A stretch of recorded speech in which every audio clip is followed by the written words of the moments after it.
ಕಾಶ್ಮೀರ ಘಟನೆಗೆ ಭದ್ರತಾ ವೈಫಲ್ಯ ಆರೋಪ ವಿಚಾರಕ್ಕೆ ಸಂಬಂಧಪಟ್ಟಂತೆ ವಿಪಕ್ಷ ನಾಯಕ ಆರ್ ಅಶೋಕ್ ಹೇಳಿಕೆಯನ್ನ ಕೊಟ್ಟಿದ್ದಾರೆ. ಕಾಶ್ಮೀರ ಘಟನೆಗೆ ಭದ್ರತಾ ವೈಫಲ್ಯದ ಆರೋಪದ ವಿಚಾರವಾಗಿ ದೇಶಕ್ಕೆ ಭದ್ರತೆಯನ್ನ ಕೊಡೋದು ಮಿಲಿಟರಿಯವರ ವ್ಯವಸ್ಥೆ. ದೇಶದಲ್ಲಿ ಸೈನಿಕರ ಮೇಲೆ ಅನುಮಾನವನ್ನ ವ್ಯಕ್ತಪಡಿಸಿದ್ರೆ ಕಾಂಗ್ರೆಸ್ ಯಾರ ಮೇಲೆ ಒಳ್ಳೆಯ ನಂಬಿಕೆಯನ್ನ ಇಟ್ಟುಕೊಂಡಿದೆ ಅಂತ ಹೇಳಿ ವಿಪಕ್ಷ ನಾಯಕ ಆರ್ ಅಶೋಕ್ ಪ್ರಶ್ನೆಯನ್ನ ಮಾಡಿದ್ದಾರೆ. ಮಾನಸಿಕ ಸ್ಥೈರ್ಯ ಕುಂದಿಸುವಂತಹ ಕೆಲಸವನ್ನ ಮಾಡಬಾರದು ಅನ್ನೋದಾಗಿ ಬೆಂಗಳೂರಿನಲ್ಲಿ ವಿಪಕ್ಷ ನಾಯಕ ಅಶೋಕ್ ಹೇಳಿಕೆಯನ್ನ ಕೊಟ್ಟಿದ್ದಾರೆ.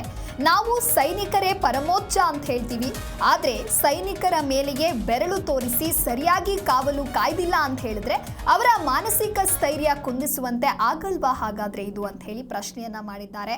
ಈ ರೀತಿಯಾಗಿ ಕಾಂಗ್ರೆಸ್ ಮಾಡಬಾರದು, ಇಡೀ ದೇಶ ಒಗ್ಗಟ್ಟಿನಿಂದ ಈ ಘಟನೆಯನ್ನ ಖಂಡಿಸಬೇಕು ಅಂತ ಹೇಳಿ ವಿಪಕ್ಷ ನಾಯಕ ಆರ್ ಅಶೋಕ್ ಹೇಳಿಕೆ ಕೊಟ್ಟಿದ್ದಾರೆ.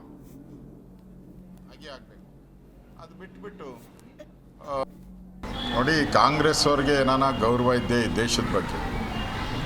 ಸೆಕ್ಯೂರಿಟಿ ಕೊಡುವಂಥದ್ದು ದೇಶದ ಮಿಲಿಟರಿ ವ್ಯವಸ್ಥೆ, ದೇಶದ ಸೈನಿಕರು, ನಮ್ಮ ಗಡಿಯನ್ನು ಕಾಯ್ತಾ ಇರುವಂಥ ಸೈನಿಕರು, ನಮ್ಮ ಪ್ರಾಣ ರಕ್ಷಣೆ ಮಾಡ್ತಾ ಇರುವಂಥ ಸೈನಿಕರು, ಅವ್ರ ಬಗ್ಗೆನೇ ಅನುಮಾನ ವ್ಯಕ್ತ ಮಾಡಿದ್ರೆ ನೀವು ಯಾರ ಬಗ್ಗೆ ಒಳ್ಳೆ ನಂಬಿಕೆ ಇಟ್ಕೊಂಡಿದ್ದೀರ? ಹಂಗಾರೆ ಈ ದೇಶದಲ್ಲಿ ನಾವು ಸೈನಿಕರೇ ಪರಮೋಚ್ಚ ಅಂತ ಹೇಳುವಂಥವ್ರು, ಯೋಧರೇ ಪರಮೋಚ್ಚ ಅಂತ ನಾವು ಹೇಳುವಂಥವ್ರು, ಅವ್ರ ಬಗ್ಗೆನೇ ನೀವು ಬೆರಳು ತೋರಿಸಿ ನೀನು ಅಲ್ಲಿ ಸರಿಯಾಗಿ ಕಾವಲು ಕಾಯ್ದಿಲ್ಲ ಈ ಥರದ್ದೆಲ್ಲ ಹೇಳಿದ್ರೆ ಸೈನಿಕರ ಮಾನಸಿಕ ಸ್ಥೈರ್ಯವನ್ನು ಕುಂದಿಸುವಂಥ ಕೆಲಸವನ್ನು ಕಾಂಗ್ರೆಸ್ ಅವರು ಮಾಡಬಾರ್ದು.